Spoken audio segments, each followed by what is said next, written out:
Урок 1. Раскрытие тайн. Привет, Анна. Вы когда-нибудь сталкивались с книгой или историей, которые заставляли вас задуматься о ее значении?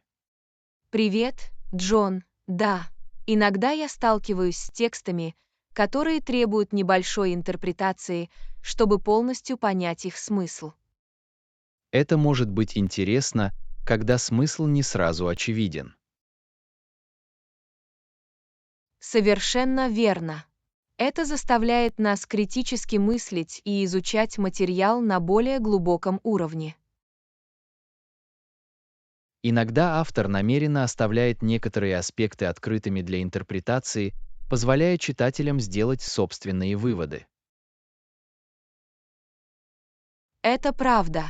Это дает нам возможность изучить разные точки зрения и сформировать собственное понимание. Может быть интересно обсудить наши интерпретации с другими читателями той же книги. Да, обмен идеями и изучение разных точек зрения повышают нашу оценку этой истории. И даже если мы не можем полностью расшифровать смысл, попытка разобраться в этом может быть полезна сама по себе. Именно так. Процесс изучения текста помогает нам развить навыки критического мышления.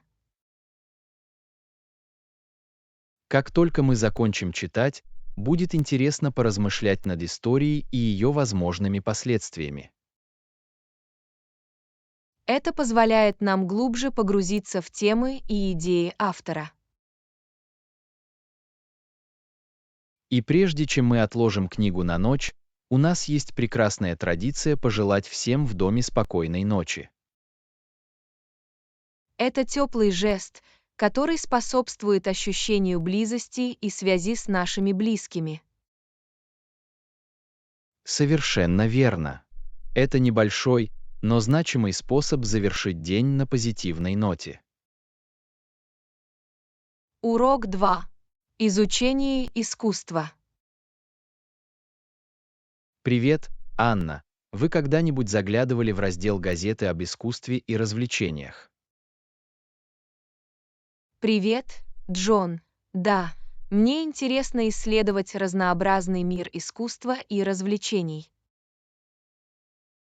Это богатый источник информации о последних фильмах, музыке, театре и многом другом. Совершенно верно. Искусство способно захватывать наше воображение и вызывать эмоции.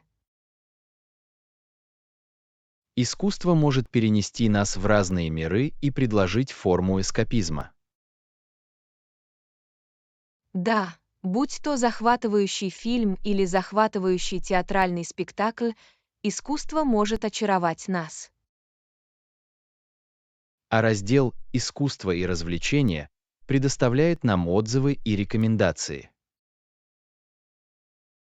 Это помогает нам открывать для себя новых исполнителей, шоу и мероприятия, которые могут нас заинтересовать.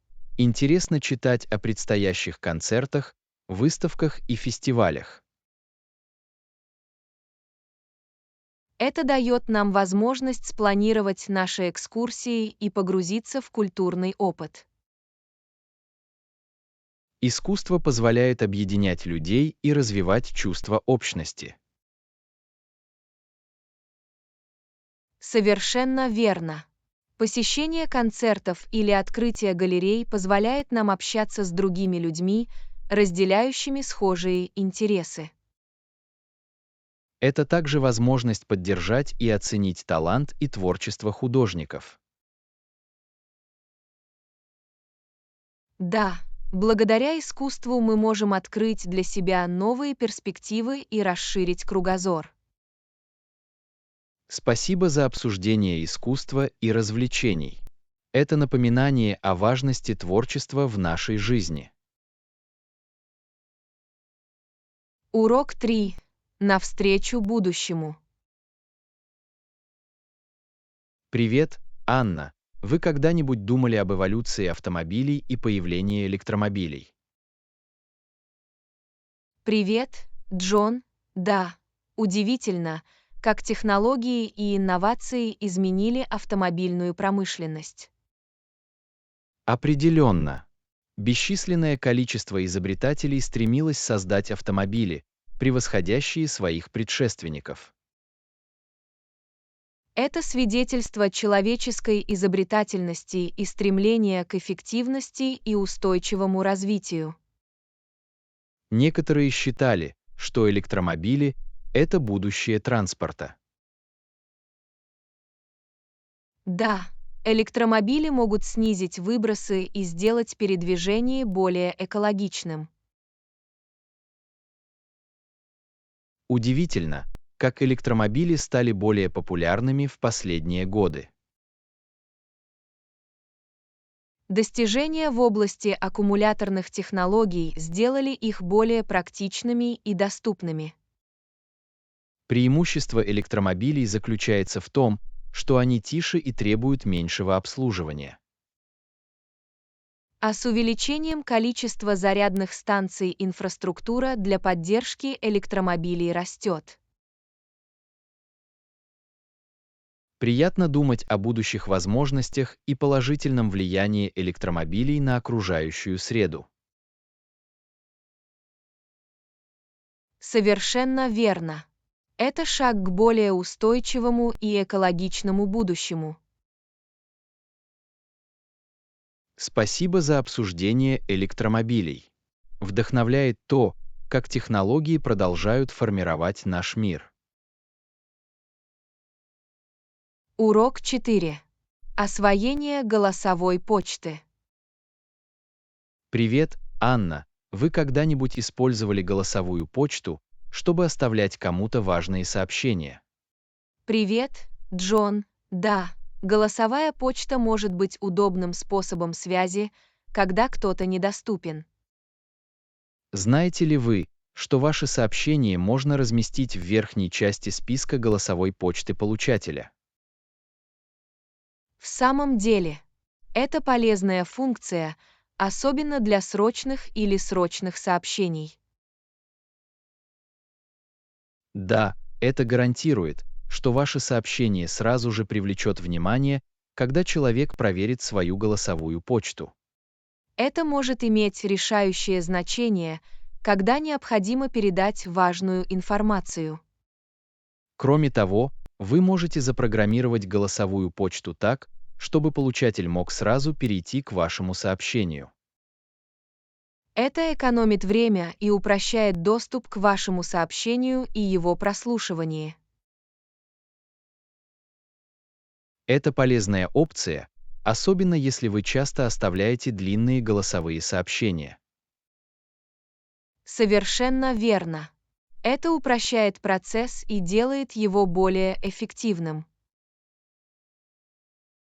Голосовая почта — ценный инструмент для отправки четких и лаконичных сообщений.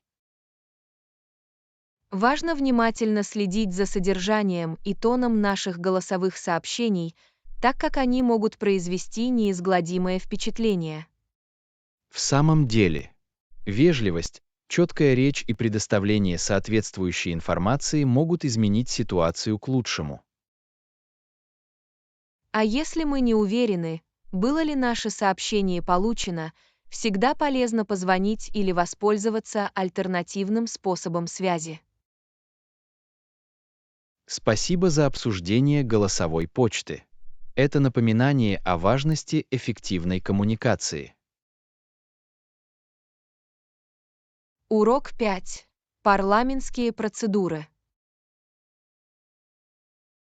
Привет, Анна.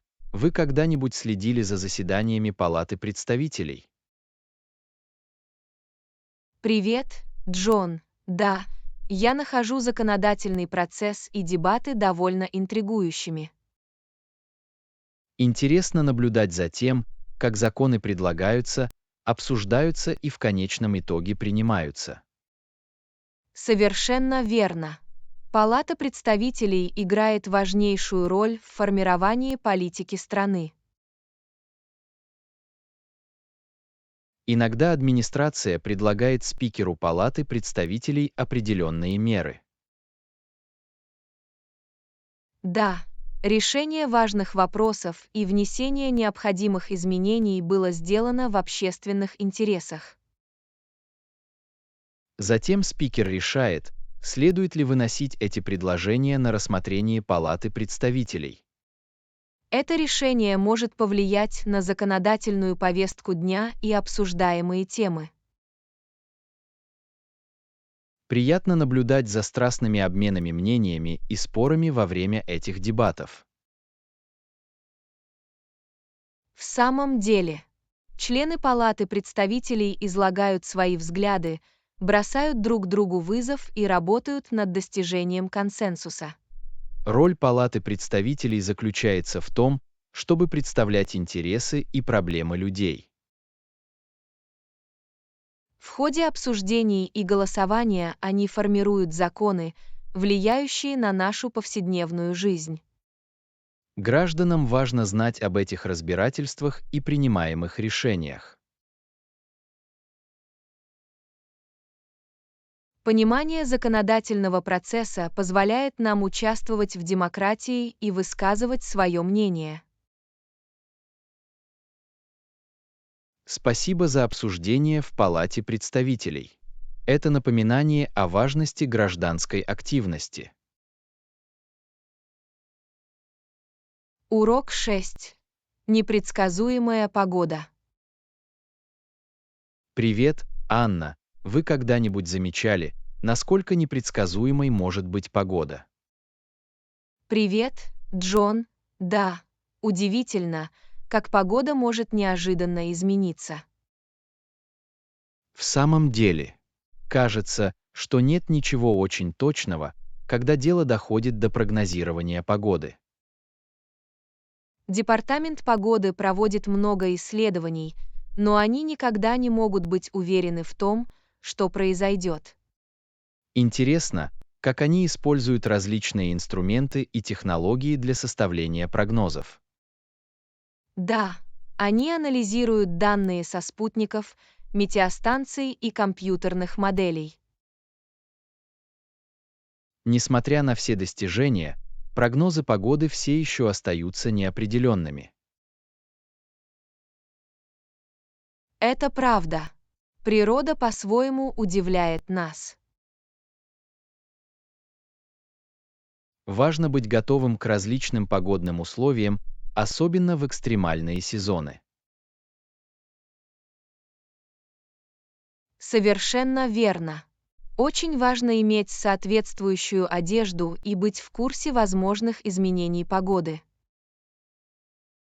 Иногда неожиданная погода может нарушить планы или повлиять на активный отдых.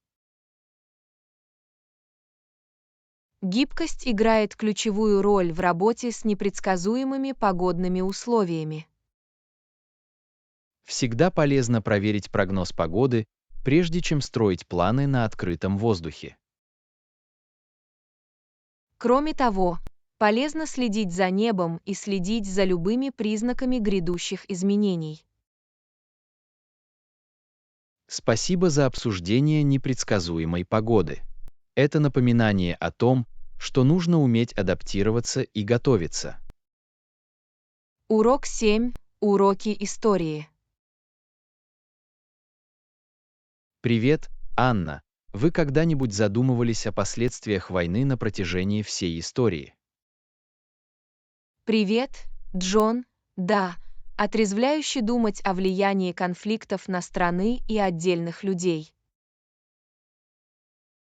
В самом деле, многие люди поняли, что их стремление бороться против других стран привело их к большой трагедии. Войны привели к огромным человеческим жертвам и разрушениям, оставив неизгладимые шрамы в обществе. Важно извлекать уроки из истории и стремиться к мирному разрешению конфликтов. Совершенно верно. Дипломатия и диалог часто могут предотвратить эскалацию напряженности. Прежде чем прибегать к вооруженным конфликтам, лидерам крайне важно учитывать человеческие жертвы войны. Война всегда должна быть последним средством, и необходимо прилагать усилия для поиска точек соприкосновения. Последствия войны также подчеркивают важность примирения и восстановления. Общины и нации должны объединиться, чтобы исцелиться и двигаться вперед после разрушений.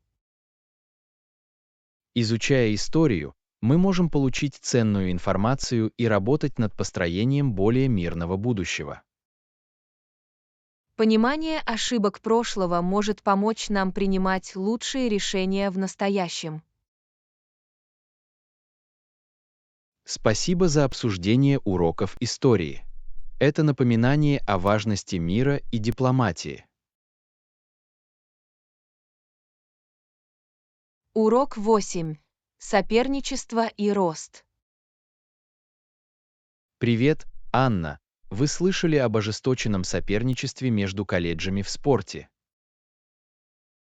Привет, Джон. Да, соперничество в колледжах может быть довольно страстным и захватывающим. В студенческие годы он соперничал с другой будущей суперзвездой NBA. Наверное, это был невероятный матч. Соревновательный дух подтолкнул их к успеху и выявил друг в друге все самые лучшие.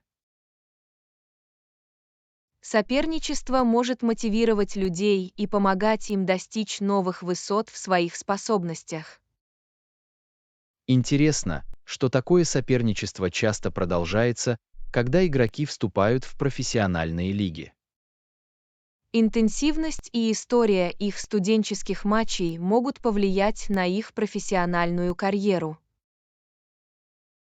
Соперничество также может объединить фанатов и создать ощущение товарищества и командного духа. Совершенно верно. Страстные болельщики усиливают азарт игр. Однако важно помнить, что соперничество должно оставаться уважительным и спортивным. Спортивное мастерство всегда должно быть важнее вражды. Соперничество может стать катализатором личностного роста и побудить людей выходить за рамки своих возможностей. Они учат нас ценить настойчивость, преданность делу и стремление к совершенству. Спасибо за обсуждение соперничества между колледжами. Это напоминание о силе здоровой конкуренции. Урок 9. Изобретательные умы. Привет, Анна. Вы когда-нибудь задумывались об изобретателях, которые произвели революцию в области коммуникации? Привет, Джон. Да, интересно узнать об устройствах и методах, которые проложили путь к современной коммуникации. Балсун разработал метод одновременной отправки нескольких телеграфных сообщений, работая над улучшением телеграфа. Это, должно быть, стало значительным прорывом в области телекоммуникаций. Невероятно, как такие изобретатели, как Балсун, расширили границы возможного. Инновации часто возникают из-за желания улучшить или повысить эффективность. Совершенно верно. У этих изобретателей было видение, и они были полны решимости найти решение существующих проблем. Их изобретения не только изменили способ общения людей, но и повлияли на ход истории. Удивительно, как одно изобретение может оказать такое глубокое влияние на общество. Телеграф проложил путь к будущему развитию дальней связи. Это заложило основу для развития таких технологий, как телефон и интернет. Вдохновляет мысль о том, как одна идея может вызвать цепочку инноваций. Эти изобретатели напоминают нам о силе человеческой изобретательности и потенциале прогресса. Они побуждают нас творчески мыслить и открывать новые возможности. Спасибо за обсуждение телеграфа и инноваций. Это напоминание о выдающихся достижениях изобретателей на протяжении всей истории. Урок 10. Распродажа сокровищ во дворе. Привет, Анна. Вы когда-нибудь знакомились с миром дворовых распродаж и сокровищами, которые они хранят? Привет, Джон. Да, распродажи во дворе могут стать отличным способом найти уникальные вещи по доступным ценам. Домовладельцы выносят все ненужные вещи и расставляют их перед домом. Обычно они ставят ценники на вещи. Это похоже на охоту за сокровищами, где никогда не знаешь, с чем можно столкнуться. Некоторым нравится находить спрятанные драгоценные камни среди груд предметов. Удивительно, как ненужная вещь одного человека может стать ценной находкой другого. Торг также является частью веселья. Вы можете договориться о ценах и заключить выгодную сделку. Это отличная возможность потренировать свои навыки ведения переговоров и пообщаться с разными людьми. Распродажи во дворе также могут быть светским мероприятием, когда соседи собираются вместе и просматривают товары. Это шанс пообщаться с сообществом и узнать общие интересы. Кроме того, проведение распродажи во дворе позволяет домовладельцам избавиться от беспорядка и заработать дополнительные деньги. От этой ситуации выигрывают все. Домовладельцы могут вывести ненужные вещи, а покупатели– находки по доступным ценам. Некоторые люди даже покупают на дворовых распродажах определенные предметы, например, винтажные игрушки или антикварную мебель. Распродажи во дворе позволяют заглянуть в жизнь людей и истории, лежащие в основе продаваемых ими товаров. Спасибо за обсуждение искусства дворовых продаж. Это напоминание о скрытых сокровищах, ожидающих своего открытия. Урок 11. Важна аутентичность. Привет, Анна. Тебе когда-нибудь было морально плохо, потому что мы привыкли говорить что-то не то, что думали? Привет, Джон. Да, когда мы ставим под угрозу свою подлинность, может быть непросто. Мы научились ни во что не верить, чтобы избежать разочарований, но важно оставаться верными себе. Очень важно прислушиваться к своему внутреннему голосу и согласовывать свои действия с нашими ценностями. Когда мы подавляем свои истинные мысли и чувства, это может вызвать чувство морального дискомфорта. Аутентичность позволяет нам жить в соответствии с нашими основными убеждениями и обретать настоящее счастье. Это не всегда просто, поскольку давление и ожидания общества могут повлиять на наше поведение.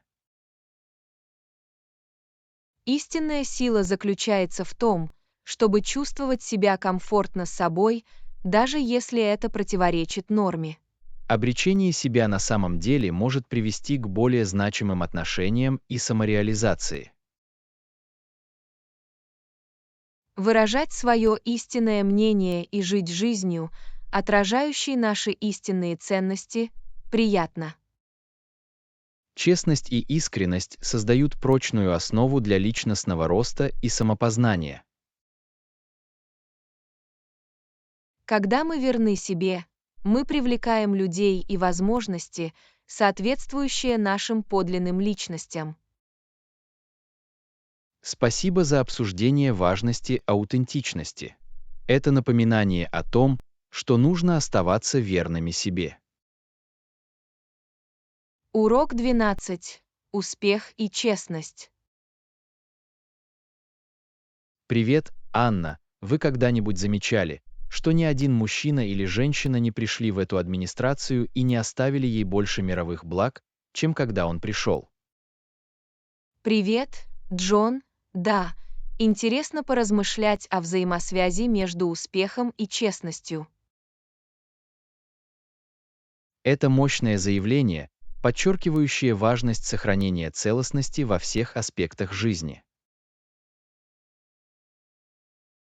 Настоящий успех — это не только финансовое благополучие, но и честность, которую мы несем. Отдавая приоритет честности, этике и справедливости, мы закладываем основу для устойчивого успеха. Дело не в накоплении богатства любой ценой, а в создании стоимости в соответствии с нашими принципами. Успех, основанный на честности, приносит чувство удовлетворения и оказывает положительное влияние на других. Вдохновляет видеть людей, которые добились больших успехов, оставаясь верными своим ценностям. Они служат образцами для подражания, показывая нам, что можно процветать без ущерба для нашей честности. Честность привлекает доверие, которое необходимо для построения прочных отношений и возможностей. Когда мы действуем честно, мы создаем эффект, выходящий за рамки нашего личного успеха. Это напоминание о том, что при принятии каждого решения мы должны отдавать приоритет характеру и честности. Спасибо за обсуждение успеха и честности. Это важный урок о важности сохранения наших ценностей. Урок 13. Расширение прав и возможностей малого бизнеса.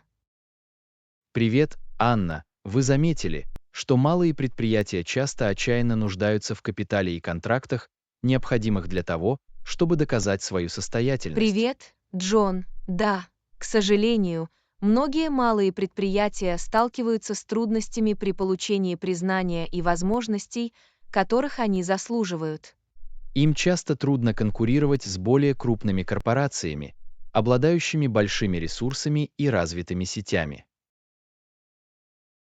Крайне важно поддерживать и расширять возможности недостаточно представленных предпринимателей, которые привносят разнообразие и инновации на рынок. Малый бизнес играет важную роль в создании рабочих мест и экономическом росте.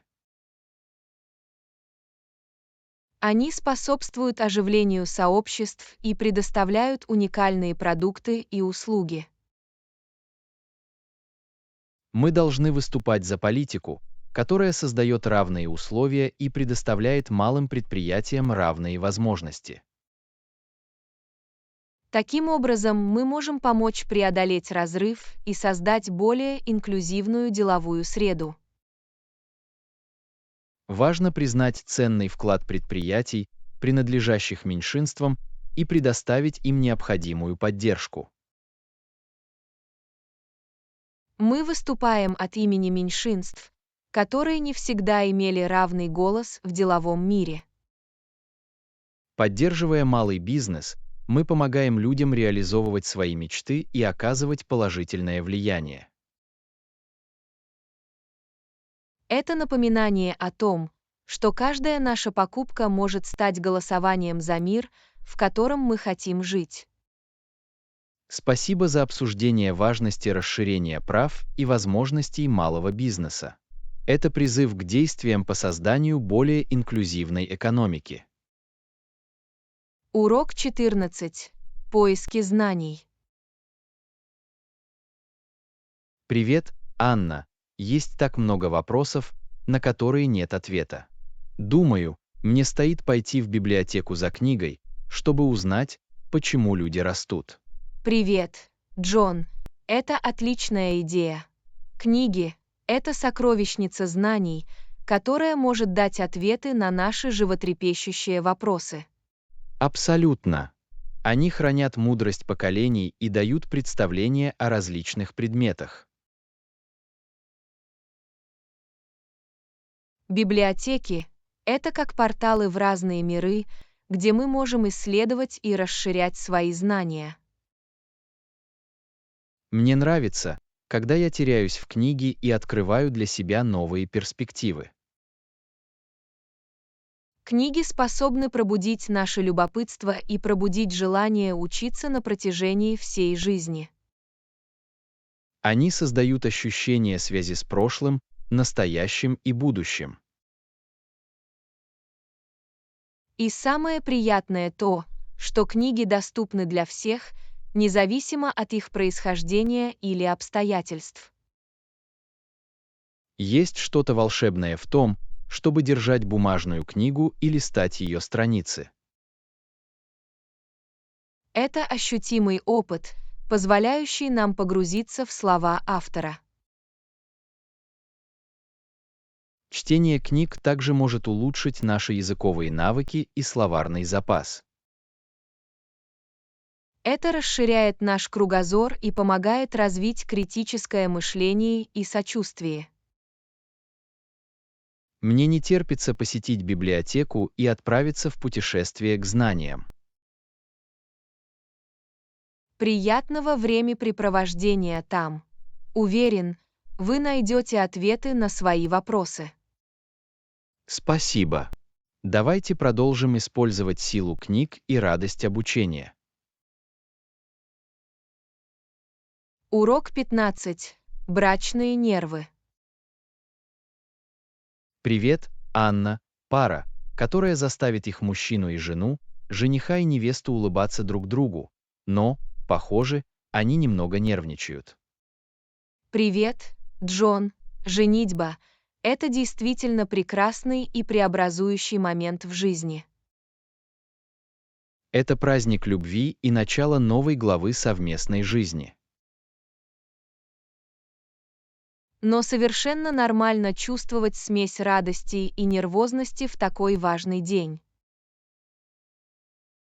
Ожидание и тяжесть обязательств могут привести к появлению бабочек в животе. Возможно, пара думает о том, какими клятвами они обменяются и какие обещания они дадут. Они хотят, чтобы все прошло идеально, а давление может усилить их нервозность. Важно помнить, что свадьба — это больше, чем просто церемония. Это праздник любви и связи между двумя людьми и их семьями. Нервы часто исчезают, когда пара видит друг друга у алтаря и понимает важность этого момента. Поддержка и присутствие близких могут обеспечить комфорт и уверенность. И с наступающим днем пара может сосредоточиться на радостном праздновании своего союза.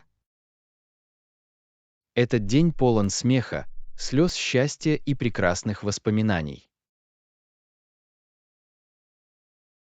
Нервозность — естественная часть процесса, признак того, насколько пара ценит это обязательство.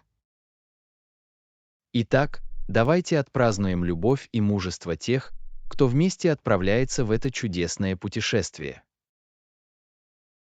Совершенно верно. Пусть день их свадьбы будет наполнен любовью, счастьем и заветными моментами. За жениха и невесту, а также за прекрасное приключение, в которое им предстоит отправиться. Урок 16. История Nike. Привет, Анна. Вы когда-нибудь задумывались о том, что послужило источником вдохновения для Nike и ее корпоративного направления? Привет, Джон. Конечно. Nike – культовый бренд, известный своими инновациями и связями с легкой атлетикой. Знаете ли вы, что история Nike восходит к опытному бегуну на средние дистанции в Орегонском университете, хотя и не к элите? Это увлекательно. Невероятно, как страсть к спорту может привести к созданию мирового бренда. Его звали Фил Найт, и он мечтал вывести на рынок высококачественную спортивную обувь.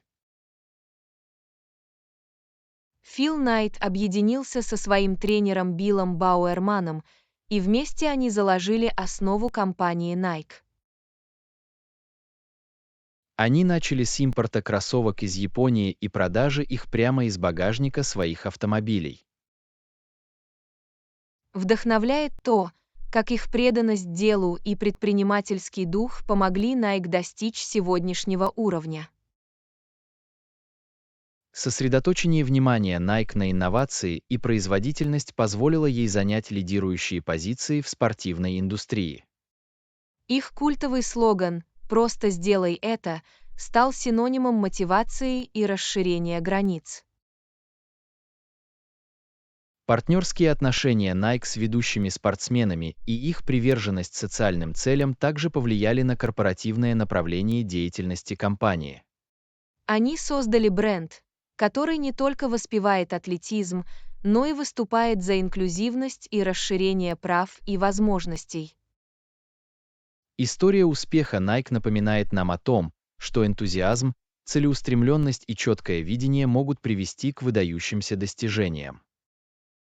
Это свидетельство силы спорта и его влияния на людей и общество. Итак, давайте зашнуруем кроссовки и почерпнем вдохновение в путешествии Nike в стремлении к достижению своих целей. Совершенно верно. Давайте проникнемся духом Nike и продолжим двигаться к новым высотам. Мы должны найти свой собственный путь, как это делали Фил Найт и Билл Бауэрман много лет назад. Урок 17. Влияние СМИ на детей. Привет, Анна. Психологи провели несколько исследований о влиянии жестокого телевидения. Привет, Джон. Это интересная тема. Телевидение играет важную роль в жизни детей. Да, это так. Некоторые исследования показали, что дети, подвергающиеся жестокому телевидению, могут вести себя более агрессивно. Это вызывает беспокойство. Это подчеркивает важность понимания влияния средств массовой информации на умы молодых людей.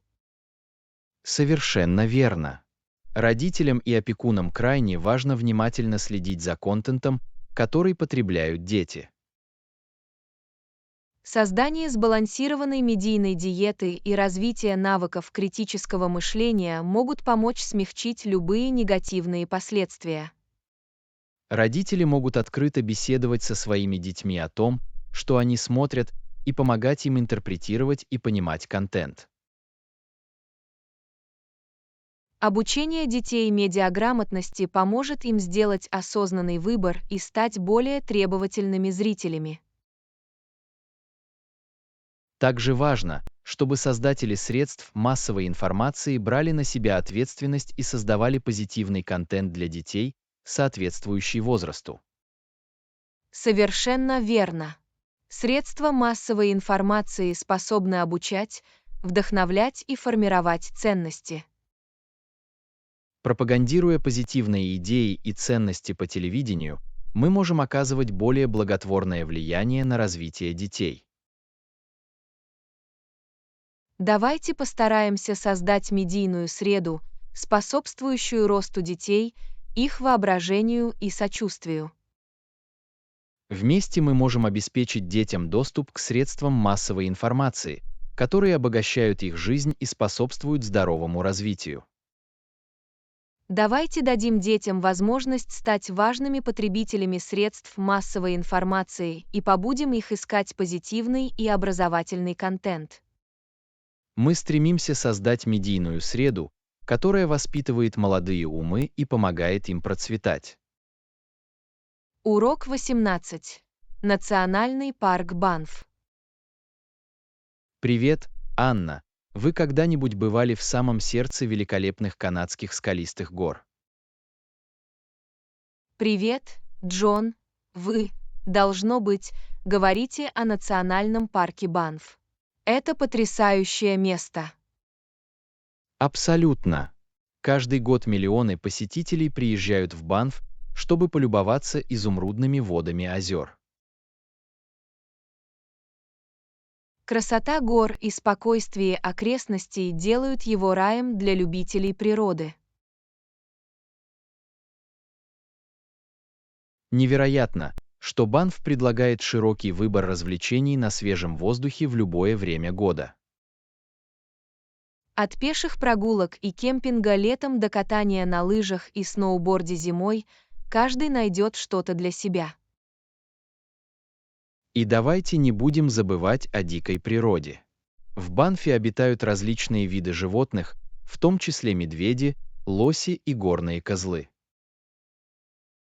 Важно не забывать уважать диких животных и наблюдать за ними с безопасного расстояния, чтобы обеспечить их благополучие.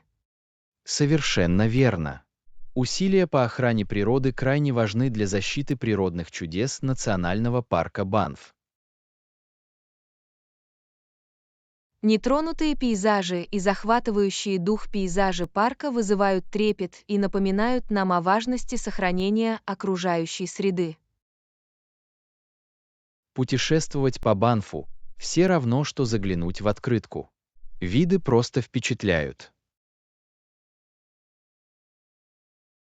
И не забудьте про сам очаровательный город Банф с его уютными магазинами и ресторанами. Это идеальное место для отдыха после дня приключений в горах. Урок 19. Мировая миграция спортсменов. Привет, Анна. Вы заметили, как иммиграция и перемещение спортсменов стали важными темами в спортивном мире?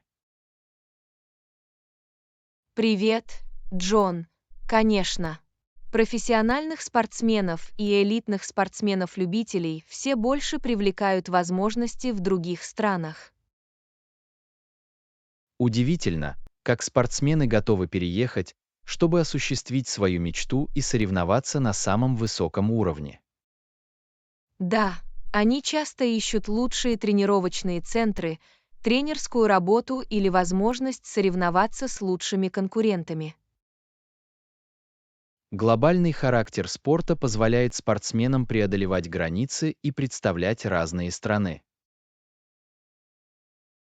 Совершенно верно. Мы видим, как спортсмены разного происхождения собираются вместе, чтобы соревноваться и вдохновлять всех нас. Это движение спортивных талантов обогащает спортивный ландшафт и способствует культурному обмену. Невероятно, как спортсмены могут стать послами своих стран и объединить людей своими достижениями. И давайте не будем забывать о положительном влиянии спортсменов на местные сообщества и экономику. Это правда. Они могут вдохновлять молодых спортсменов и способствовать развитию спортивной инфраструктуры. Однако важно понимать, с какими трудностями сталкиваются спортсмены при адаптации к новым культурам и условиям. Да, языковые барьеры, культурные различия и удаленность от дома могут стать серьезными препятствиями. Организации и сообщества должны стремиться предоставлять поддержку и ресурсы, чтобы помочь спортсменам справиться с этими переменами.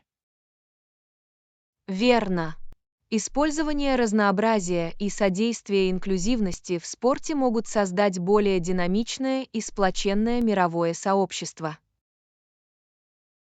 Давайте поднимем наши воображаемые флаги мира и отметим перемещение спортсменов через границы. Урок 20. Преодоление трудностей. Привет, Анна. Вы слышали об истории Мэрилин? Это очень вдохновляет. Привет, Джон. Нет, у меня нет. Что случилось с Мэрилин? Что ж, Мэрилин столкнулась с трудной ситуацией, преследуя свою мечту стать профессиональной пловчихой. Что произошло? Наверное, ей было непросто. Действительно, во время соревнований семья Мэрилин и спасатели сочли, что ее следует вытащить из воды из-за истощения. Звучит тревожно. Что сделала Мэрилин? Несмотря на опасения, ее тренер пригрозил уволиться, если ее уволят. Мэрилин столкнулась с трудным решением. Находиться в таком положении непросто. Что она в итоге решила сделать? Мэрилин решила довериться своим инстинктам и продолжить плавать, преодолевая усталость. Это требует большого мужества и решимости. Как все обернулось для нее. Удивительно, но Мэрилин нашла скрытый запас сил и в итоге выиграла соревнование. Ух ты! Это действительно невероятно. Это показывает силу настойчивости и веры в себя. Совершенно верно. История Мэрилин учит нас, что даже перед лицом трудностей мы можем найти в себе силы их преодолеть. Это напоминание о том, что иногда нам приходится рисковать и доверять себе, даже когда другие сомневаются в нас. Путешествие Мэрилин — свидетельство стойкости человеческого духа и наград, которые дает смелость осуществить свои мечты.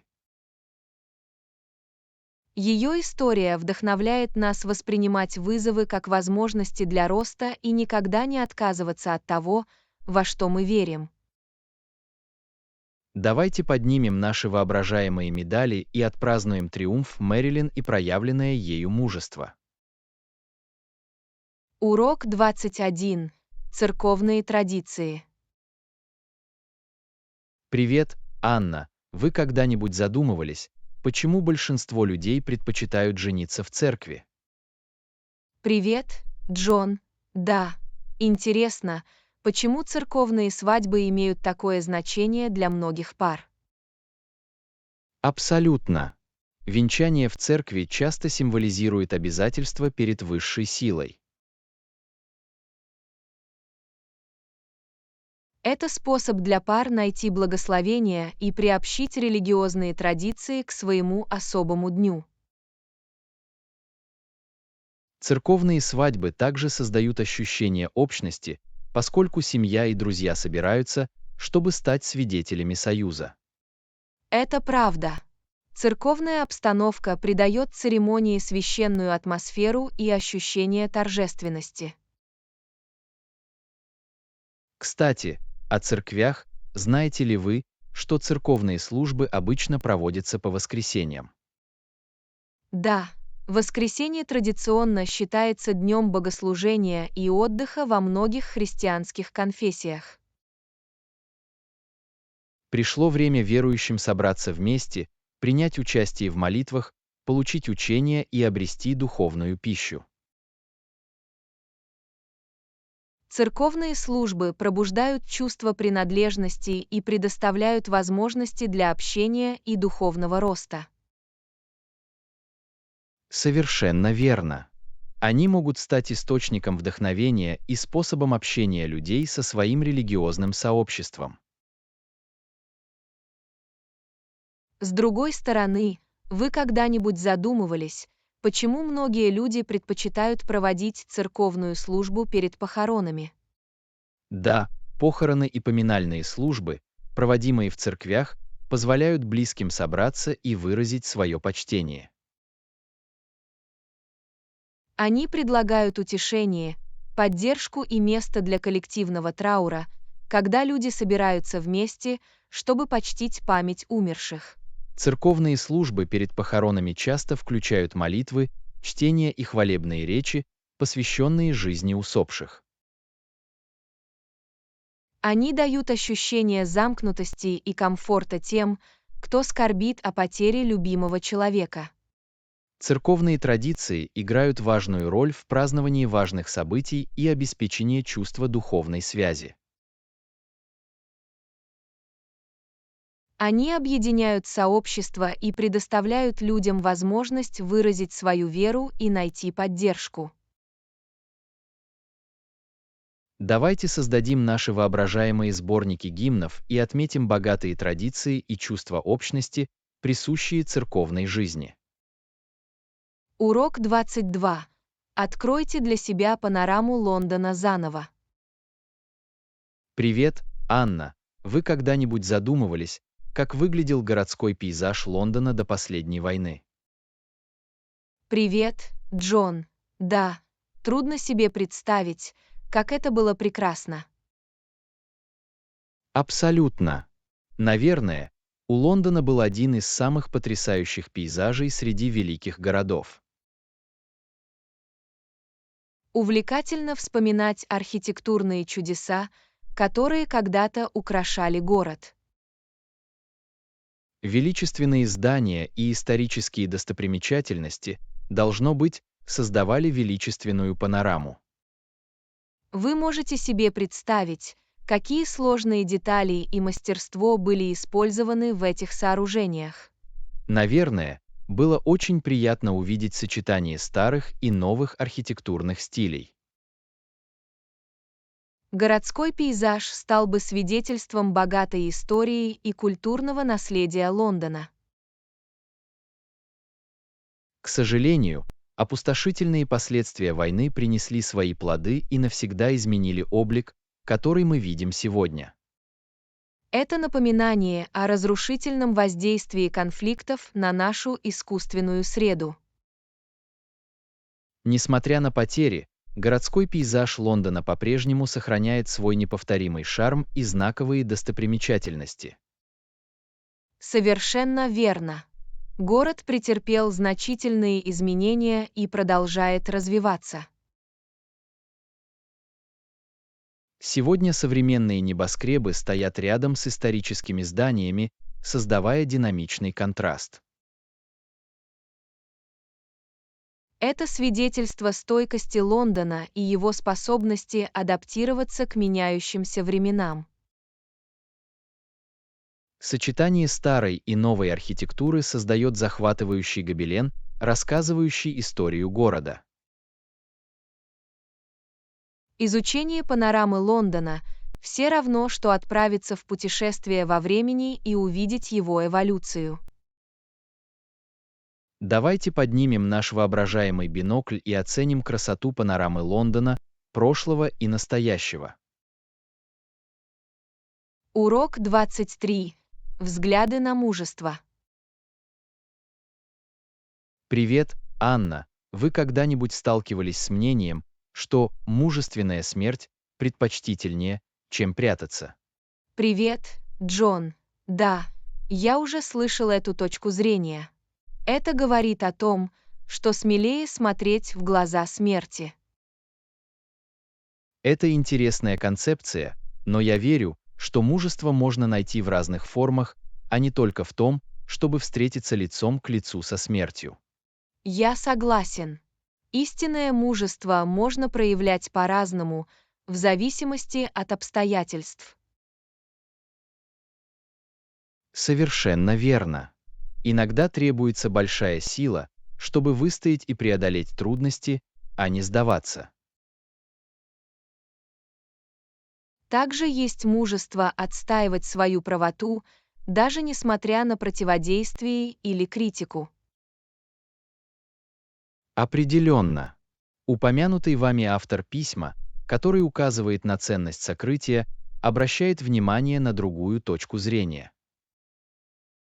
Да, иногда решение защитить себя или других, скрываясь, может быть проявлением мужества и самоотверженности. Важно помнить, что смелость не ограничивается одним конкретным действием или сценарием. Именно так. Путь и обстоятельства каждого человека уникальны, и смелость может проявляться по-разному. Поэтому вместо того, чтобы судить о мужестве человека на основе общественных ожиданий, мы должны ценить его индивидуальный выбор.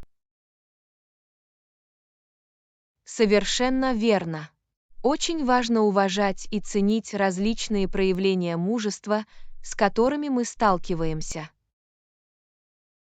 Давайте поднимем воображаемые флаги взаимопонимания и осознаем многогранную природу мужества. Урок 24. Суть дружбы. Привет, Анна. Ты когда-нибудь думала о том, что значит быть хорошим другом? Привет, Джон. Да, я считаю, что общение – один из самых важных аспектов дружбы. Абсолютно. Умение открыто и честно общаться укрепляет связь между друзьями.